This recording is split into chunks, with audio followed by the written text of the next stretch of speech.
Hello, I'm Barry Knack with the Product and Practice Expert team for Nice in Contact. Today we'll be hosting Jill Blankenship and Sarah Wesson from Frontline Group as they outline a practical guide to working with and leading remote teams.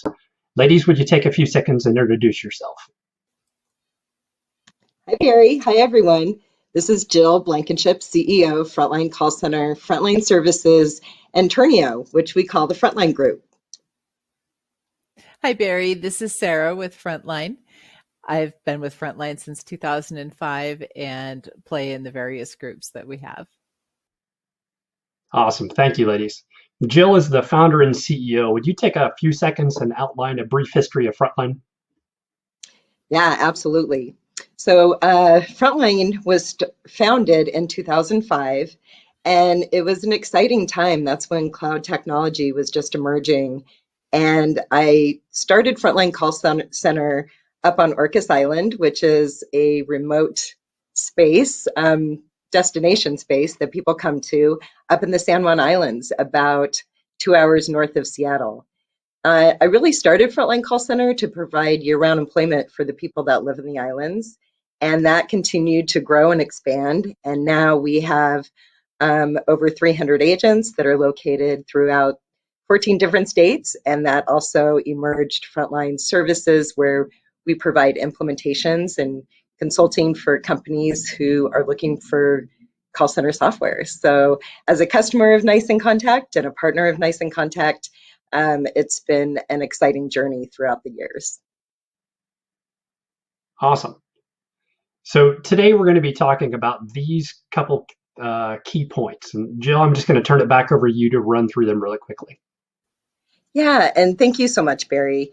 We're so grateful to be able to have this opportunity to share our perspective and our experience with you and the other viewers that are on this. 2020 has brought some changes in how everyone is operating in the world right now. And there are three key points that I think are important, and we want to share and touch on those today. So I think we all understand that working remotely is here to stay. We've actually been doing it since 2006, and we have really learned through trial and error some of the best practices and tips and tricks that we're going to share with you today. The second is that the technology already exists. So we can actually fully embrace the remote model from all angles. And I think the questions that we're getting more and more of is, how do we do the day-to-day operations? How do we manage those that we can't see? And so we're really going to touch on those today as well. And the third is that the experience is and help is available.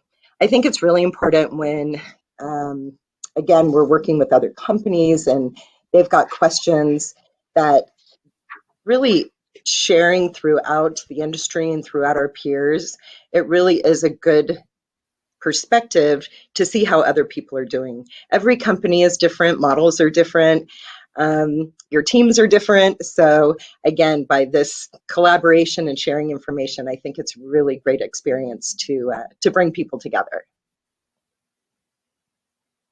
Absolutely. So Sarah, if you take a step back and just walk us through maybe the fact that you guys were an early adopter of cloud technology, kind of what that's been like at this point. This has been a challenging year for Frontline Call Center, not so much from the running of the contact center, but from the supporting of our clients as they move through this moment. We were already remote, so we were able to offer our clients the technology and the assistance to take their internal teams remote. The cloud technologies we use through Nice in Contact allows us to make our support handling transparent to our clients through the reporting and assist them in different ways. So for example, managing the fallout of shipping delays for our retail clients and understanding the why behind the higher support volume demands of our healthcare clients. That was information that we were able to give back to them in this moment. Very cool. Yeah, Jill, and I was just going to share with Frontline Services, the most exciting part is that we've been able to assist by offering, quick turn-ups, implementations, different integration pieces. We're a reseller and implementation partner of Nice in Contact. So we've been able to work with so many amazing companies, as well as bringing in our development team. and being able to integrate and create, the technology and expand it in so many different ways.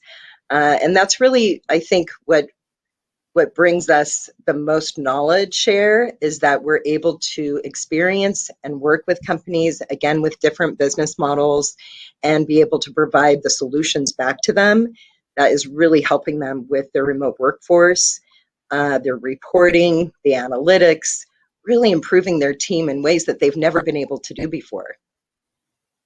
Absolutely, and you got to plan for this. You have to put this on paper. You got to document this. So Sarah, what do you found as the most critical aspects of documentation for an employee in all of this? The most important documentation to the employee is the documentation that makes them feel like they're part of a company. When you work from home, you do have to remember that the employee's perception of the company is confined to their computer and their phone. Creating a virtual place to park documentation that gives easy employee access to it when needed is critical. One area often overlooked in the virtual office is that legal postings still need to be available to agents.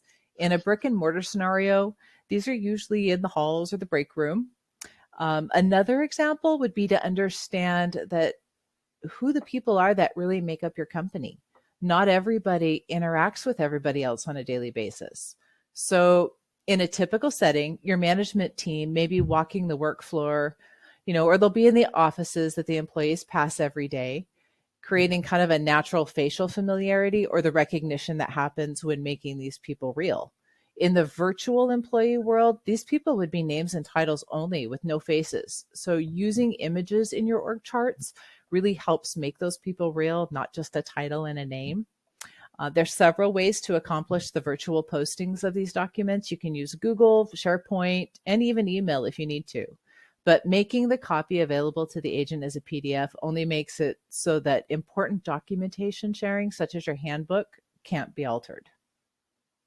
I feel like I could still put those legal postings up in my kitchen at this point, right? So it can still make it good. So counterpoint here, Jill. So what's the flip side of this from the employer's standpoint? What's important about the documentation there?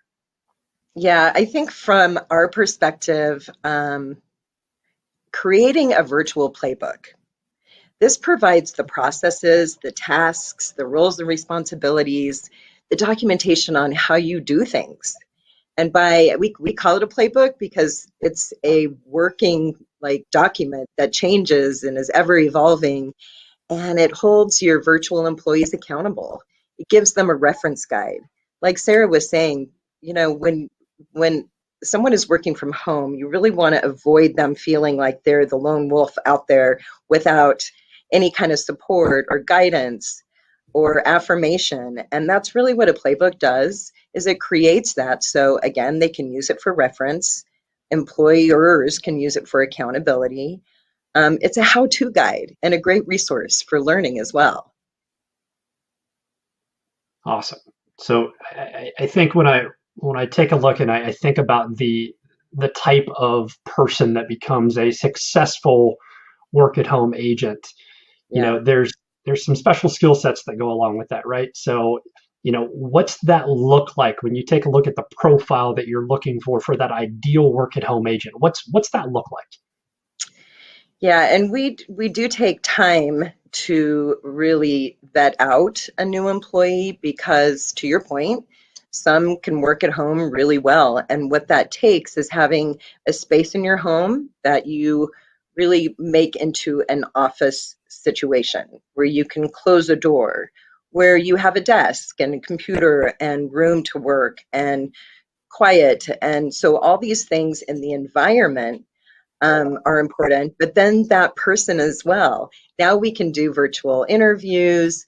Obviously for us, how people sound on the phone and what their experience is, and how quickly can they learn. And there's just so many, and again, that changes depending on what industry you're in or what you're looking for. But the other really cool thing that we've been able to find is that we've now got so many different areas geographically that we can look for that employee that can really fit into our culture and be the best fit for us. It's also important for us on what types of accounts we bring in. We want to make that a really good fit to our agents. We don't want to really bring them something that's going to make them uncomfortable or that's difficult for them to handle. So it really is kind of that give and take from both sides. You want to bring in the right people that fit your culture, and then also the right kind of workflow that fits what their skill level is and good fit for them. So those are the two really important pieces from the employer's standpoint of looking for a new work from home employee. It's cool. I love the fact that you guys are looking at both sides of that. It's not only what fits for you, but what fits for the potential agent as well. That's critical in today's day and age.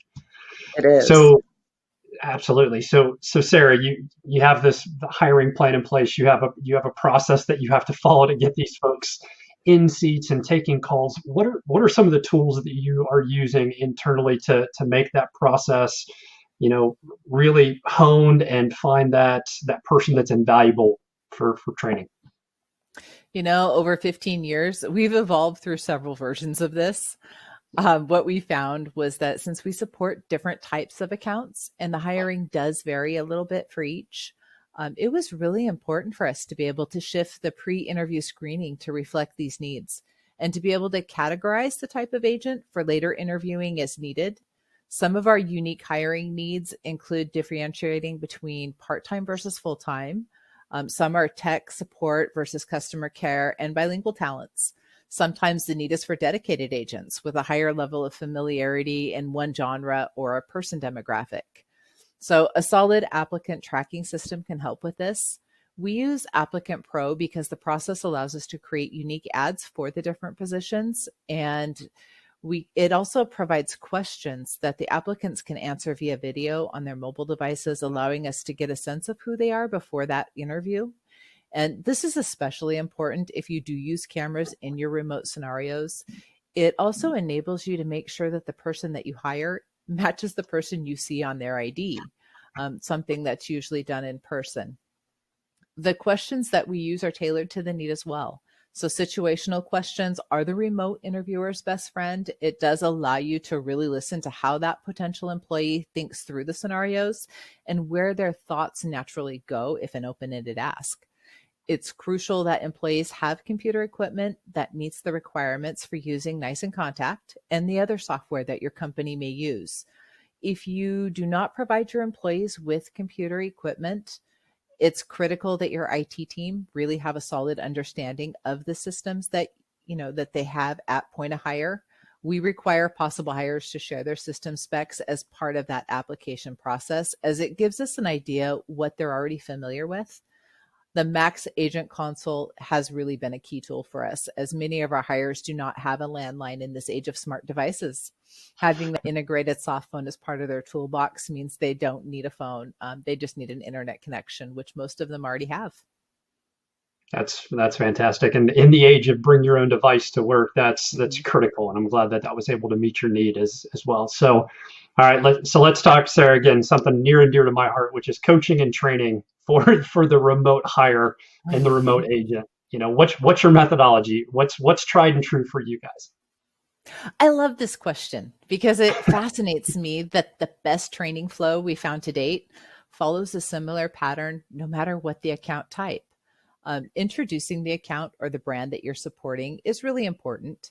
Who are they? What do they do? Who is that person that we talk to the most in their company? And can we introduce them to our employees virtually? Next, we introduce the employees to why they came to us and what we're providing the client or what we're looking to accomplish for them. From there, it shifts into the how and the processes. We do use Litmus to train our remote employees. It allows us to include the training videos, scenario or situational training outlines, and even test trees along with the supporting documentation. We're really careful to make sure that the trainings do include visual and auditory aspects for all learning types. And our agents, overall, they're responding better to the visual learning methods than others. It's definitely a thing. In any of the trainings, we keep Zoom open. We want to make sure that the agent's engaged at their desk and not zoning out, the same as you would in a normal training floor environment. but nothing replaces the actual hands-on experience for memory muscle building. Opportunities to use a training instance in an actual CRM or a database, that's mandatory in our trainings. Trying to control a conversation and remembering all the steps or looking at the documentation, it doesn't create the best experience. So it's really important to have that. Nice in Contact has many options to allow us to assist with training and coaching. So we use the agent prioritization with skills because it allows you to push certain calls to a new agent.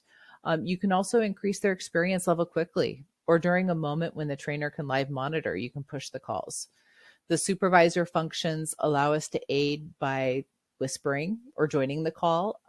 We've created automated custom reports that also allow us to monitor an agent's utilization on a daily, weekly, monthly basis. We look at it from a couple angles there. And In Contact also provides a 365-degree view for understanding the performance through Quality Management Pro, Workforce Management Pro, and Performance Management Pro. There are also many third-party options that are API friendly within Contact that you can tie in.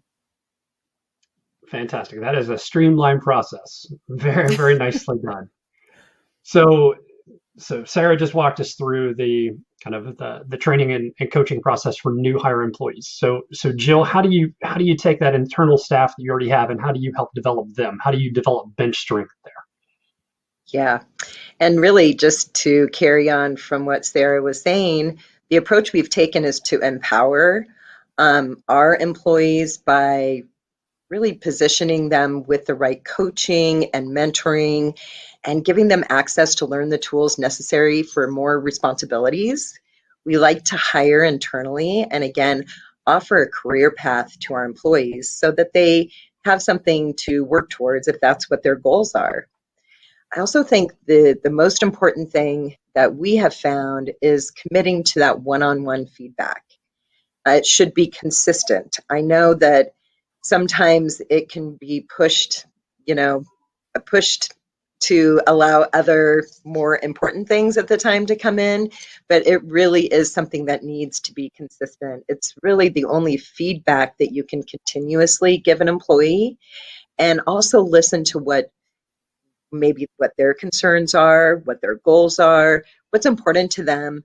And you really do need to be consistent and change it up. It doesn't have to be the same week after week after week. You can do monthly goals or monthly, subjects that you want to talk about. So keep the one-on-ones going, keep it changing. But again, that's the interaction that your employees are going to really rely on from you. And then I think it really takes that continuous consistency and going through some of the growth and change phases. Going back to the playbook, you can certainly put in there some of the career path goals and additional trainings that the employees could partake in, and really, again, put together a plan for them so that they have something that they can look forward to. So also we've listed others, kind of peer interactions. That's such a great name because it does really take dealing with your peers and talking to your peers and getting feedback from your peers. That's really how we learn and how we better understand how other people are doing it and sharing that information with each other. So I think this is, again, such a great event that you're putting on. I'm so excited to be part of it. And again, hoping that next year we can do more face-to-face interactions together. Absolutely. Here. So, okay, back to Sarah. So I've seen some articles recently about, you can run with a leaner ship when you move your teams to remote. And if you have everybody at home, you don't need the leadership positions in place. True or false? I mean, do you think you still need the leadership positions when you're going to manage your folks when they're remote and work from home? You still need those people. Yes, remote employees do need to be able to work alone in an environment. But for us, the reality is that to run a company that has a workforce of any real size, you still need a similar infrastructure to the brick and mortar model. Employee to manager ratios don't really change all that much just because they're home. We do advocate for additional people to manage the agent communication flow through Teams, Skype, and other agent chats. By creating a brand or a function-specific chat, you can pin relevant documents employees might need to the channels and highlight frequently asked questions. Another use would be to manage break and lunch type asks that do require timely responses. This increases the employee's experience of feeling supported. Most businesses or contact centers have a hallway of offices in some shape or form. Those offices are typically dedicated to, your upper management positions like HR, operations, and many others. There are no offices in the virtual world that employees can knock on the door of. So positions like HR don't go away either because your employees are now remote. We pay them to talk, and talk they do, and not always about work and not always about what we want them to. So take the time to really know what each of your management positions are, what they document for legal purposes, and then drill down to understand how to make that necessary communication point as a professional and be as professional as possible. We take the time to make sure that things are documented in the same ways that we would in a physical office, and that they're added to that playbook Joe mentioned earlier and stored appropriately online rather than just in a file drawer. Awesome. All right, Jill, you heard it straight from Sarah. Everybody's got to stay. That's cool. What's the most critical position when it comes to a work from home model? Yeah, and I don't know if it's one position specifically. What we like to call it is kind of the traffic controller team. And that can really be the equivalent of a floor supervisor. So it can be service level managers, it can be really, again, any kind of key person that's watching the communication that is happening with your remote employees. However you set that up, whether it's in Teams, whether it's some kind of instant messaging, but you've got to have somebody in charge of breaks and lunches and when somebody needs to leave. So you don't look up 1 minute and notice that all your agents are gone. So, and things come up. So that person really needs to keep an eye on the queue, looking at the service levels, looking at the call flow, really gauging the changes that take place in a call center environment, and that can change at any minute. You can all of a sudden have a huge spike and you need all hands on deck. So you've got to have a way to communicate with your team remotely. It's so important. But that's what I call it, and you've got the traffic controller that's watching all the planes coming in and the movement. And I think, to me, that's probably the most important remote position that we don't really think about in our day-to-day operations. I like that. We need to keep them engaged. We need to keep them in their seat, but we also need to motivate, right? So how do you go about motivating those remote employees? Right. So have you ever Googled motivating employees? Well, we have, Not and there's a recently. lot of information available, right? So again, you can take it in a lot of different directions. We like to be creative and we like to change it up, because you don't want something that's just going to be day after day after day.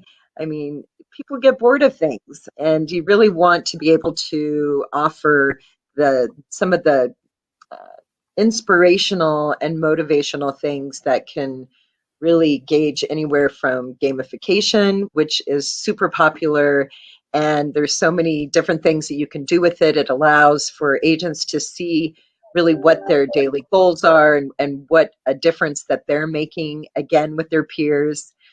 You've got a lot of people out there that have a competitive edge and they really want that instant feedback of how they're doing. There's also, again, listening to your employees and what their needs are.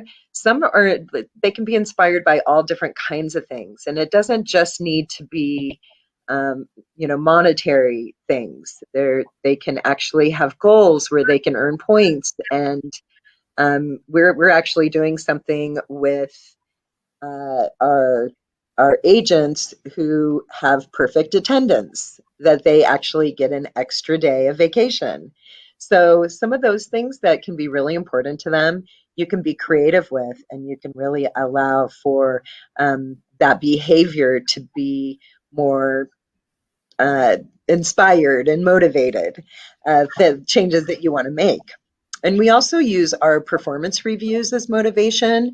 Again, so we're tracking how the employee performs through quality assurance and attendance. And we can use that data to populate a large part of that performance review, and also share that again with their one-on-one. Don't let it wait for 6 months or a year for you to give that feedback to them, only to really not give them a chance to change that behavior that you're wanting to see. So motivation can, again, go both ways. And we really look at what's important to our employees as well as what's important to us in order to make it a win-win. Absolutely. I like that. So Sarah, if working from home can potentially motivate people, how do you go about retaining those folks? Well, it can increase retention, but only if done right. So both Jill and I are actually really curious to see how these stats change post 2020. If your technology is not suited for working remotely, it can cause attrition. Choosing a platform that allows the other system tools to integrate is really critical. Often remote workers are using laptops or fewer screens than you might see in a traditional office setting. And this means the fewer the browsers, windows, and clicks needed, the better it is. When your employees work from home, it can be more difficult to understand how they can advance their careers. Like Joe was saying, we absorb more than we realize by watching and emulating our peers and those higher up that corporate ladder. So take the extra time to have a real conversation with your employees about what advancement looks like in the company, and consider transparency in the job roles and requirements. The same goes for showing appreciation. When you work remote, it's really, really easy to get absorbed in the day-to-day handling. And before you know it, the day's gone. It's easy. It's also easier to notice, though, what others are doing when they're in the same space as you. In an office, you can take that second to kind of walk over and, hey, great job. With a remote employee, you don't have that luxury. Leaving space to really look at what someone is doing, and then to send those noticings in an email, or maybe it's scheduling a 10-minute meeting just to say kudos, job well done. It can make all the difference and show that genuine appreciation. Remote employees often feel overlooked or unnoticed, and it's really easy to fly under the radar as a remote employee if your performance is just average. Yeah, absolutely. All right, Jill, so back to you. So given the choice, how do our attendees here determine what's the best model for their business? How do they help make that decision? Yeah, and it really is truly dependent on your business. It means evaluating not only how your business operates, but also how it impacts your end users or your clients. For many, a hybrid approach is feasible with the right collaboration tools and equality and treatment of those who are on premise and also working remote. We actually did a poll.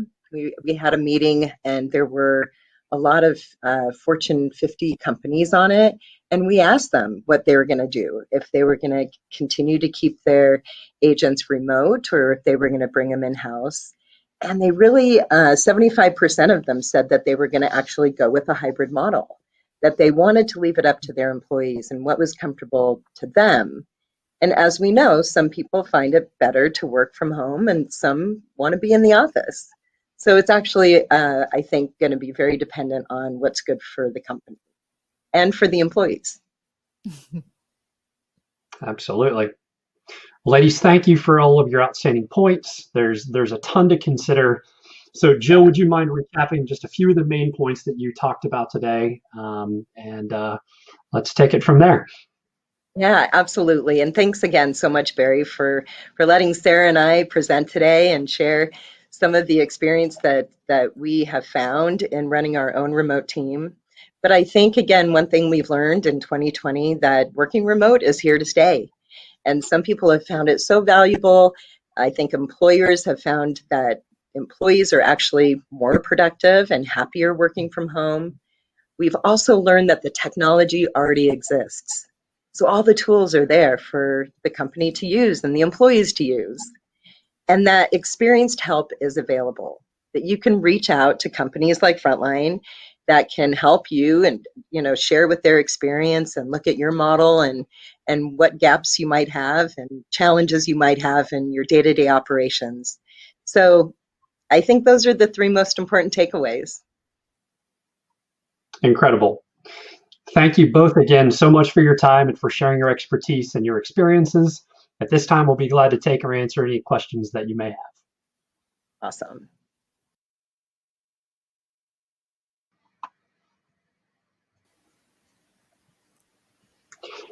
Welcome back, and those questions have been coming in fast and furious. So without further ado, let's jump right in. There's a question out there about knowledge sharing. We talked about kind of the employee playbook, but there's another one that kind of dovetails on that, and it's about how you can share internal knowledge with your employees to enable them to help find information quickly to get out to their customers. So can you guys talk about the tools that you're using at Frontline?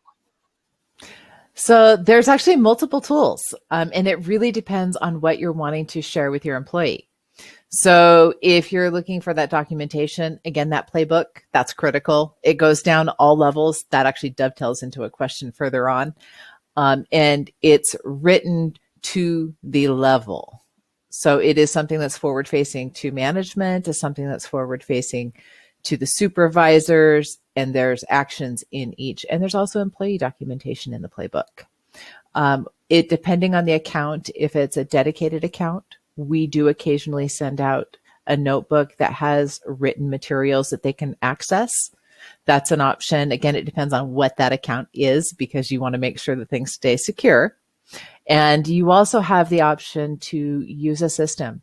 So you can use a CRM. There's knowledge bases. There's guided processes. There's different things that you can do. We've taken it a step further and actually created our own technology for this that dovetails into Nice in Contact, as well as some of the other systems that we use.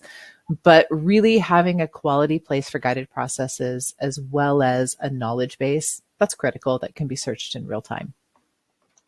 Sounds good. Thanks, Sarah. And there was another question out there that was talking about one of the sections that you covered, which was the tool for the applicant tracking system.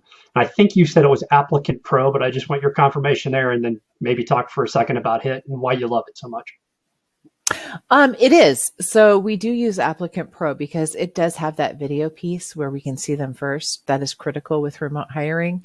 It also allows for transference of documents, so they can upload that screenshot. Our application is part of our hiring process. If you can't upload, download, follow directions, you're not going to get hired, because we need to know you know how to do these things out the gate.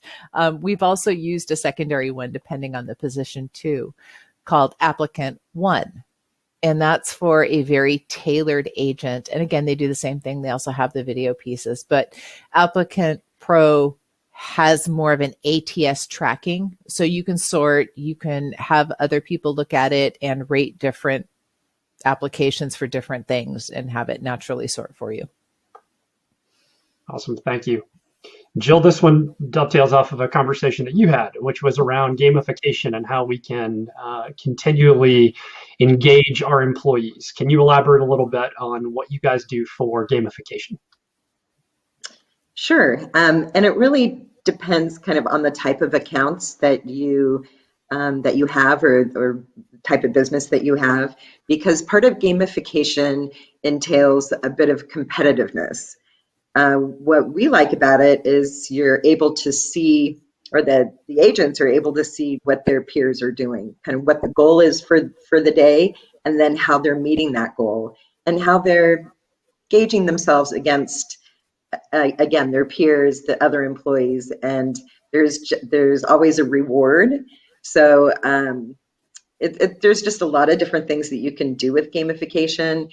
And it spices things up in the work environment for sure. Awesome. All right, so here's one that's a challenge in my neighborhood currently, and that is the struggle with remote workers having stable internet connections. What are the insights there? For me too, really. Yeah. Well, and that is going to be a constant challenge, I think, depending on what areas you're in, and with more and more people being at home, not just adults, but children as well. Everyone's using the bandwidth that you have. So one of the things that we do recommend is that you can ask your employee to maybe go with a business account instead of a residential account. That's going to increase the speed a bit and allow more bandwidth. And again, I think that there is the ability now, if there's a carrier outage or something in the area, that they can take calls from their mobile device, their phones. And so that's an option as well, just as the instability of the connectivity is going to happen over time. Sure. Absolutely. Okay, so next question. Do you want to say something? I think Sarah wanted to expand on that. Oh, I'm sorry. But we can ahead, add Sarah. to that a tiny bit. Most companies that provide internet, a lot of them do have boosters that can be put in the home to kind of boost and allow you better service if you're in a pocket or something. And also there's things out there like virtual desktops that don't require as much bandwidth, that are a little more secure. So you have some options there. Yeah, All good right. point. I can see some follow-up questions coming in now about that. So next question revolves around the change in skill set required for managers and supervisors to lead differently in this new space. So what are you looking for in those skill set areas, and kind of how are you working with your managers to develop those skill sets? That's a good one. Right now we're seeing a lot of compassion. That's a big one. The callers, some of those flows are shifting because we are in a moment that is experiencing great disruption across the board. And that does go to shipping, handling times, things like that. So we are having to train more to listen, to really understand what the issue is, and know that some of what's directed at you may not come from what the actual issue is. It's just they have an outlet to vent right this moment. And it's the same with managing the employees. Some of the things that were not as important in the past are now more critical because there's more feeling behind them. There's more emotion behind them. So that emotional IQ, that's really coming up and is a big thing. So take the time to read and what was sent to you if you're in a virtual setting, and to really dip into why, because there's a lot in the why right now. Sounds good. Jill, any additional thoughts there? No, I definitely agree with that. And I feel that, again, if you can hire within by giving your employees the training that they need to be a manager. I think one mistake that we've made in the past and have learned from is, you see a really good agent who is excelling at being an agent, and then you automatically think, well, great, let's move them up to management. And without true management training, expectations, again, clearly defining that role and responsibility, I think you're setting that employee up for failure to a point. So again, even though we want to, again, move that employee up through the company, it's also our responsibility to provide the training that they need to do their job the best that they can. Okay. And you mentioned something there about the hiring process again, and what happens, a specific question about this is what happens when you have an error in hiring for a remote employee? How are you guys addressing? Sarah, do you want to take that? Yes. Actually, Jill has the best response for that, and it's hire slow, fire fast. We really do have to be careful in this area. One, you need to make sure that you're hiring compliantly. And there's some restrictions that have been eased off during the moment of COVID, but like I-9 everything, you can still do your I-9 verifications remotely. Again, make sure the person that you're hiring is who you're hiring, goes back to that. And doing those background checks, if you're not going to meet them, it's really critical to know that, yes, that their background and who they are virtually, and that you can offer that to the people who are, you're supporting. There's also a piece of you still have to do that due diligence. You still have to call the referrals. And even if they're harder to get a hold of, you still have to do that piece. If you do find out that you hired a bad hire, we manage to the actions. So it is really important that, we document everything that does happen so that we can legally let them go if needed and as needed. Great insights. Shifting gears a bit, going back to that motivation and the engagement that we talked about. How do you do that throughout the year? Are you doing like virtual team buildings throughout the year or the quarter? Can you talk about that for a bit? So motivations, again, depends on the account, depends on the agent, and depends on what you're motivating for. With remotes, it can be truly, hey, you got this many accounts under your belt, kudos, because we run a blended team. And so when they can handle a higher, percentage of calls, that's a beautiful agent to us. That's a rock star. And you call that out. We also look at employees and noticing other employees because it's harder to see who's doing what right. And so when employees call employees out, we really do bank on that. It's the same thing with the people that we support. If someone comes back and says, hey, your agent was amazing, we blast that out across the company. Everybody should know that, should feel that. And sometimes we go a little sideways. So for example, we want to still know them personally. So we may send out something saying, hey, what do you do in your downtime? Like, what's your creative outlet? That type of thing.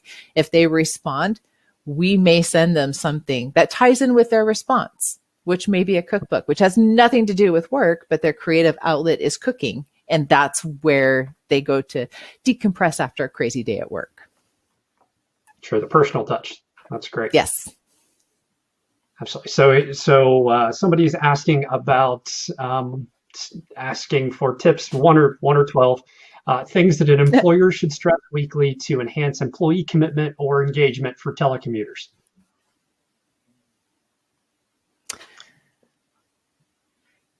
One-on-ones. Yeah, I was going to say communication is key here because you really have to be present for your employees. Again, you have to be available, answer questions, and create that communication piece. That's really what's going to hold the glue that's going to hold everything together. One thing I wanted to just bring up right now, Sarah and I have created a workbook on virtual, kind of putting together your virtual employee team. So if you guys want a copy of that, it's just a download that we can email to you. Please reach out to us either on LinkedIn, or you can certainly email me, jill.blankenship@frontline.group, and I'd be more than happy to send you a version of that workbook. And we go through a lot of the questions that I know we may not have a chance to answer, which are some of our requirements. Again, what are the pieces that you really need to put together a strong remote workforce? So I just wanted to put that out there before the session ended. Awesome. Very applicable question here about how you manage PCI compliance in a remote workplace. It's a concern. How is Frontline tackling that? That is also a multifaceted question. Again, because I think to really answer that fairly, you have to understand that we do support a lot of different genres. And if you look at our website, there's a lot of different categories. Some require light, some require, pretty stringent if you're heading into the HIPAA area. And so it depends on that. They can be as simple as, hey, we're monitoring your systems, which isn't as simple as it sounds. There's a lot of technology that goes into that, but there's some different technologies you can use. So you can use virtual desktops, limit what they see. You can use programs like TerraMind, where it's actually proactive and will send you things if they try to do things they're not supposed to. Your IT team gets to see it real time. You can also we've done VPN. It really comes down to what they need. We even built a custom solution that works with InContact, where the caller can enter their credit card information in, and then it comes back to the agent. The agent sees what was, hey, it passed or it didn't pass. Then it goes back to them. They enter in, the CV code, and then it goes back to the agent. They can see if it passed or didn't pass, where the agent never has to see the credit card. So multiple ways to approach it. It's really important, though, to understand what your support does require and then to meet that need. It was a great multifaceted answer too, Sarah. That was awesome. There's a lot. That's a big one. Yeah, it's very complex. And here's one specifically for both of you. What inspires you the most in 2020? Curiosity. I think this is a time for great curiosity. And there's just so much. You never quite know what's going to happen or where this is going to go. And so to be flexible in your thoughts and open to the feedback and open to what's happening, that's probably my biggest kind of, whoa, this is a moment. Yeah, I think for me, it's really embracing change. I mean, based on Sarah's response as well, there's things that I think have happened in 2020 that none of us really comprehended could happen. So the ability to be open to change and to look at things, like Sarah was saying, in a curious way, and just to, really stay strong with yourself and also stay strong for your team, because we really have relied on each other, I think, more in 2020 than ever before. And so in so many ways, it's brought us more, I think, closely connected, everyone kind of going through this together. Absolutely. All right, again, switching gears, we would like, somebody wants to know a bit more about Litmus. Can we expand a little bit there? We can. So we've tried a lot of things training. I mean, again, we've been doing this since 2006. So it's been a lot of trial and error when you're an early adapter. But our favorite, and the one we've stuck with, and it is a staple now, is Litmus. And we like it because it is a true education system. You can upload videos, you can build out test trees, you can multi-stream it for different types of training, different companies if you're multi-branded. It's beautiful, and it tracks how the agents move through it. So one of our methodologies is we'll roll out a training. We do our due diligence and do our best to create it because we want it to be beautiful, but we put our best agents through it first. That way they work that front line and they can help us troubleshoot something we may have missed or say, hey, this could be better. But you can also see where employees get stuck in a process. If everybody takes a little longer in one section, that's an indicator, hey, you may need to make this a little broader or clearer. So Litmus is our preferred favorite. We can share it with our clients, which is really neat. They can go in and vet it. We can do mini modules, which allow you to change the training really quick. So that is one of our favorite methodologies, but we would still recommend using a Zoom or something to be able to see your employees and make sure that they are engaged. Excellent. Thanks for the additional insight there. Now, this question that came in, I think, is actually one of the guys on my team in disguise, because he messaged me during this presentation saying he thought my son would pop in and just stand by my side. So with set goals for availability and service levels, what insights do you have for staff working at home with children, especially in those that are doing committed distance learning while, some of their peers are back at school? How do you find yourselves being able to address that flexibility that they need to address their children's needs and their coworkers? Ooh, this is one that we are moving through now. A lot of our employees are women and a lot of them are mothers. And so we had to step back and go, okay, we know that we want no kids, no dogs in the background kind of thing from our employees. Reality is, in this kind of a moment, we really have to address that as a one-on-one. So as we meet with them, it's how are you teaching your kids? Because a lot of them are going to school virtually, but sometimes that can be done in an evening. So a day shift can be good and another family member can kick in. Sometimes it's adjusting their schedule or moving them to a different account. There's a lot of different alternatives, but it really comes down to listening to them and understanding what support they have in the background, and then figuring out what you can accommodate or not and how. So it's an HR conversation and again, personally knowing your employees. Awesome. Jill, I think we have about 15 more requests here for you to share your email address again. We've got some Yes, folks that are I leading just some I network just sent as it well. out in the queue, but it's Jill.Blankenship, BLANKENSHIP at frontline.group. .group is like a .com, but it's not .com. So don't put .com after .group. Awesome. It looks like the last question again is under that playbook. Are you recommending playbooks for both leaders and employees, or just one that is specifically focused with maybe leadership coming on in different materials? Yeah, we really focused on the different divisions. Again, going back to it's almost an extension of the employee handbook, and it has different areas that you can address, whether it's a role, whether it's a practice, like best practice for answering calls or the types of calls that you answer. So, and also the documentation that goes around that role.